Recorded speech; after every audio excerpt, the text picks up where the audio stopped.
pessoal, então estamos aqui para mais um vídeo do Segundo Sexo Também Fala. E na semana passada, eu e a Renata, que está atrás da câmera aqui, fazendo um certinho para dizer que começamos a gravar, nós participamos da semana do professor, aliás, da sexta-feira do professor, que é um evento organizado aqui pela nossa instituição, a Uniriter, aqui no Rio Grande do Sul. E nesse evento a gente falou sobre gênero e sexualidade na escola. Eu queria então trazer esse assunto aqui para o canal, porque alguns professores, poucos, e o que me deixou muito feliz, assim, alguns professores ficaram um pouco reticentes quanto ao tema, e o argumento era que isso não deveria ser trabalhado na escola, nem gênero, nem sexualidade, então que não era papel da escola, que a escola era uma espécie de ambiente neutro.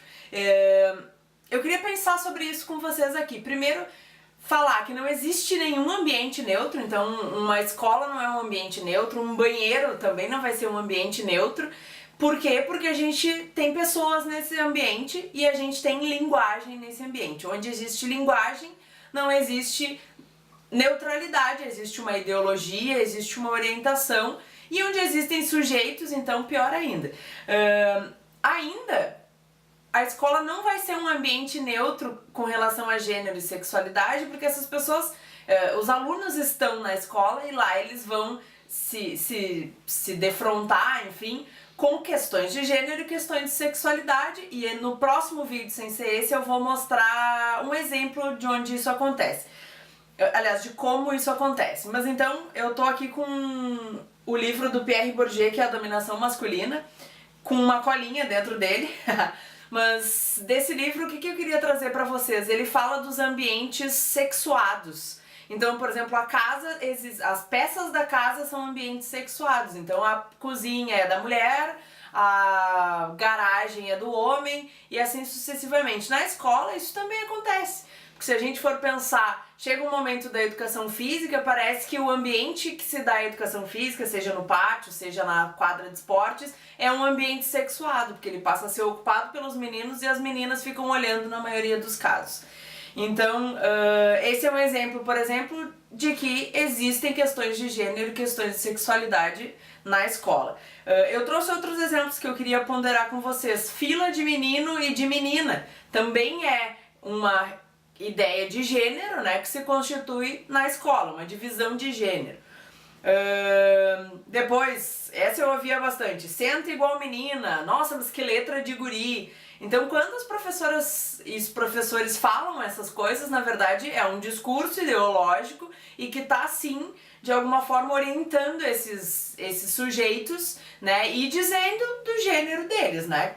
Inclusive, não só dizendo do gênero, mas dizendo como esse gênero deve se comportar.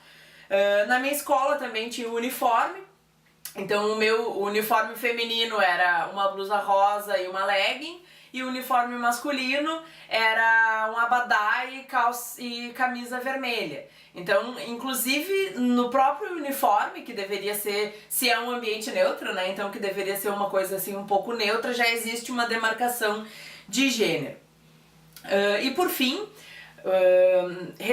não foi tão recentemente, se eu não me engano, ano passado, aqui em Porto Alegre, no Colégio Anchieta, teve toda uma problemática assim do shortinho. Então algumas meninas queriam ir de shortinho.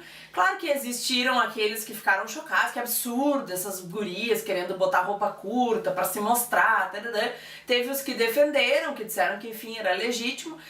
Aqui eu não vou conseguir entrar no mérito, né, porque é um vídeo curto, mas acho que um dia eu posso falar sobre o shortinho. Mas só um detalhe que eu queria chamar a atenção, né, e eu acho que é talvez o exemplo que mais justifica o fato de que sim, gênero e sexualidade estão na escola e precisam ser tratados, é que um dos motivos, uma das orientadoras educacionais da escola, se não me engano, deu uma declaração dizendo que as meninas não poderiam usar shortinho porque os meninos, vendo as meninas de shortinho, ficavam descontrolados. Então, e os professores também, que foi a parte que mais me chocou, assim. Então, o que é isso? Não é gênero na escola? E não é mais uma vez a gente educando as vítimas, né? As meninas a serem menos vítimas, então a não se comportarem como vítimas, né? Então, e ao invés de educar os meninos a se controlar em frente a uma mulher, seja com que roupa ela esteja. né? Então, acho que esse exemplo reforça isso, que sim, existem essas questões de gênero e existem questões de sexualidade na escola. E o professor, se a gente for olhar por uma teoria socio-interacionista, então se a gente for olhar assim por um Vygotsky, que talvez eu possa aprofundar mais, mas eu coloco as referências aqui, os professores, eles têm que papel assim nesse ambiente? Um papel de mediação.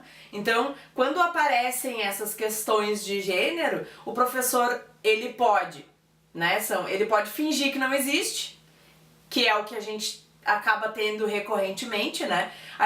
Ou o professor pode simplesmente reproduzir aquilo, porque ele concorda com aquilo, ou ele pode tentar ser um mediador dessas relações, né, e tentar falar sobre isso, conversar com os alunos, explicar o que isso significa, né, qual é a ideologia que tem por trás disso, e poder orientar esses alunos de alguma forma.